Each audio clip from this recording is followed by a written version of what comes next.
आंधियों को जिद है जहां बिजलियां गिराने की, मुझे भी जिद है वहीं आशियां बनाने की। एक ऐसी कहानी जो इंडियन नेवी की सच्ची कहानी है, अदम्य साहस से भरपूर है। एक ऐसी कहानी जो सिखाती है कि जीवन में चाहे जितनी बड़ी चुनौती आ जाए, आप उससे पार पा सकते हैं। मेरा नाम है आरजे कार्तिक, आप देख रहे हैं लर्निंग सीरीज सीखोगे नहीं तो जीतोगे कैसे। साल था 1971। तब ईस्ट पाकिस्तान, पूर्वी पाकिस्तान में पाकिस्तान की सेना ने कोहराम मचा रखा था। हत्याएं, बलात्कार, ऐसी बातें तो आम हो चुकी थी। कोई भी वहां सुरक्षित नहीं था। लाखों की संख्या में रेफ्यूजी इंडिया आ रहे थे और इस स्थिति में भारत ने यह फैसला लिया कि भारत बांग्लादेश को स्वतंत्र कराएगा। ये जो लड़ाई थी ये जमीन पर लड़ी जा रही थी और पानी में भी लड़ी जा रही थी। जो अरब सागर था, वहां पाकिस्तान की जो नेवी थी उसकी स्थिति ठीक ठाक थी। इंडिया की तो बहुत ज्यादा मजबूत थी। बंगाल की जो खाड़ी थी, बे ऑफ बंगाल, वहां पर पाकिस्तान की जो नेवी थी उसकी हालत बहुत ज्यादा खस्ता थी। और ऐसे में पाकिस्तान के हुक्मरान ये डिसाइड करते हैं कि वो अपनी सबसे बड़ी सबमरीन, जिसका नाम था गाजी, उसे भेजेंगे ईस्ट पाकिस्तान। और उसके लिए उस गाजी को अरब सागर का चक्कर लगाते हुए बे ऑफ बंगाल तक जाना था। रास्ता खतरे से खाली नहीं था क्योंकि बीच में थी इंडियन नेवी। ये मालूम था पाकिस्तान को कि कुछ भी हो सकता है, लेकिन उन्होंने अपनी सबसे बड़ी रिस्क ली। भारत के लिए सबसे बड़ा खतरा था कि गाजी अगर विक्रांत पर हमला करती, INS विक्रांत पर, तो हमारी भी स्थिति डामाडोल हो जाती। लेकिन तब इंडियन नेवी ने वो कर दिखाया जिसको दुनिया सलाम करती है। तारीख थी 14 नवंबर 1971, जिस दिन पाकिस्तान ने अपना सबसे बड़ा फैसला लेते हुए, अपना सब कुछ दांव पर लगाते हुए, अपनी सबसे बड़ी सबमरीन गाजी को ईस्ट पाकिस्तान के लिए रवाना कर दिया। उनका एक ही टारगेट था कि जो इंडिया का INS विक्रांत था, जो कि देश का एकमात्र उस वक्त एयरक्राफ्ट कैरियर था, उसे खत्म कर दिया जाए। INS विक्रांत वो एयरक्राफ्ट कैरियर था जो कि इंडिया को बांग्लादेश से कनेक्ट किए हुआ था और भारत का मोराल बूस्ट कर रहा था। अगर INS विक्रांत को कुछ हो जाता तो इंडिया को जो एक कह सकते हैं नैतिक भी हानि होती, एक तरीके से आर्थिक भी हानि होती, भारत के लिए बहुत बड़ी दिक्कत हो जाती। भारतीय नेवी को कैसे मालूम चला कि गाजी वहां से रवाना हो चुकी है?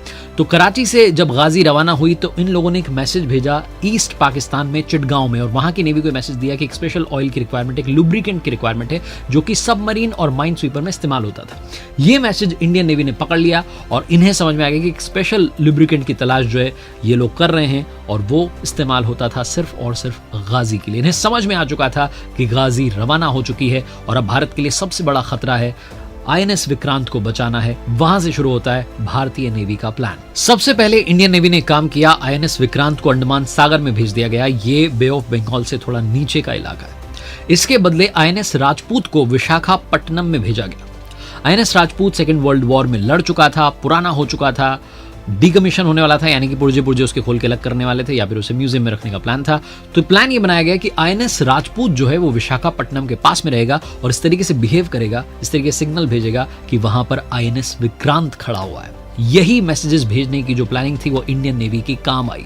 इतने ज्यादा संदेश भेजे गए कि गाजी को लगा, उस सबमरीन को लगा, उसमें बैठे हुए 92 जो पाकिस्तान के सैनिक थे उनको ये लगा, पाकिस्तान नेवी के जो लोग थे उन्हें लगा कि ये INS विक्रांत जो है ये विशाखापट्टनम में है। और एक तो ऐसा सीक्रेट मैसेज लीक कर दिया गया जिसमें यही पता चल रहा था कि लोकेशन क्या है। 27 नवंबर को गाजी जो है विशाखापट्टनम पहुंच जाता है, माइंस बिछाता है और विक्रांत को खोजने के लिए अंदर ही अंदर आगे बढ़ने लगता है। जो लगातार मैसेजेस, सिग्नल्स लीक हो रहे थे उससे जो गाजी में बैठे हुए 92 लोग थे पाकिस्तानी, वो थोड़े कंफ्यूज हो गए थे। अब तारीख आती है 4 दिसंबर 1971 की। इंडिया पाकिस्तान का वॉर अपने चरम पर था। ऐसे में पाकिस्तान के हुक्मरान चाह रहे थे कि जल्द से जल्द गाजी जो है INS विक्रांत को खत्म करते हुए पहुंच जाए बे ऑफ बंगाल होते हुए ईस्ट पाकिस्तान और इंडियन नेवी पर सबसे बड़ा अटैक कर दे। लेकिन वो INS विक्रांत को ढूंढ नहीं पा रहे थे, इतने सारे सिग्नल्स मिल रहे थे, जैसा मैंने बताया कि कंफ्यूज होने लगे थे।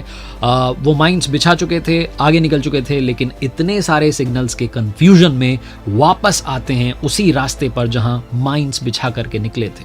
4 दिसंबर की रात को INS राजपूत को सिग्नल मिलता है। उसमें जो कैप्टन थे इंदर सिंह साहब, वो ये डिसाइड करते हैं कि भैया ये जो सिग्नल आए ये गाजी के अलावा किसी और का हो नहीं सकता है। इसी थॉट के साथ में वो अपने साथियों को ये ऑर्डर करते हैं कि आप 2 फायर कीजिए। पानी के अंदर 2 फायर किए जाते हैं।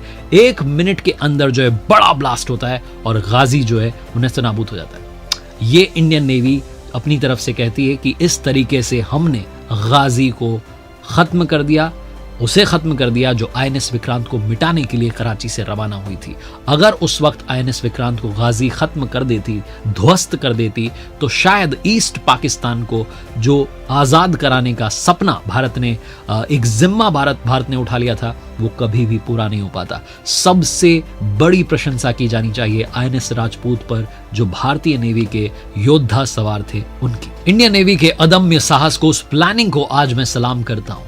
और ये जो गाजी अटैक की कहानी है, ये हम सब लोगों को भी रियल लाइफ में मोटिवेशन देती है, इंस्पिरेशन देती है, लर्निंग देती है कि लाइफ में चाहे जितना बड़ा चैलेंज आ जाए, अगर आप सही तरीके से प्लान करते हैं, अगर आप साहस का परिचय देते हैं, बहादुरी दिखाते हैं, डरते नहीं हैं, तो आप कितना भी बड़ा आपके सामने हमला हो, कितना भी बड़ी चुनौती हो, आप उस चुनौती को हरा करके आगे बढ़ सकते हैं। एक चीज हालांकि और इस कहानी से निकल के आती है, वो ये है कि युद्ध जो है वो इंसान को कई बार अंधा कर देता है, वो नफरत जो है कई बार अंधा कर देती है। वरना पाकिस्तान अपनी सबसे बड़ी सबमरीन को क्यों रवाना करता? उसे मालूम था कि रास्ता इतनी मुश्किल भरा है, जाना नामुमकिन होगा। वो अपने 92 साथियों को वहां से भेज देता है उस नफरत के चक्कर में कि जाइए और सब कुछ अपना दांव पर लगा दीजिए।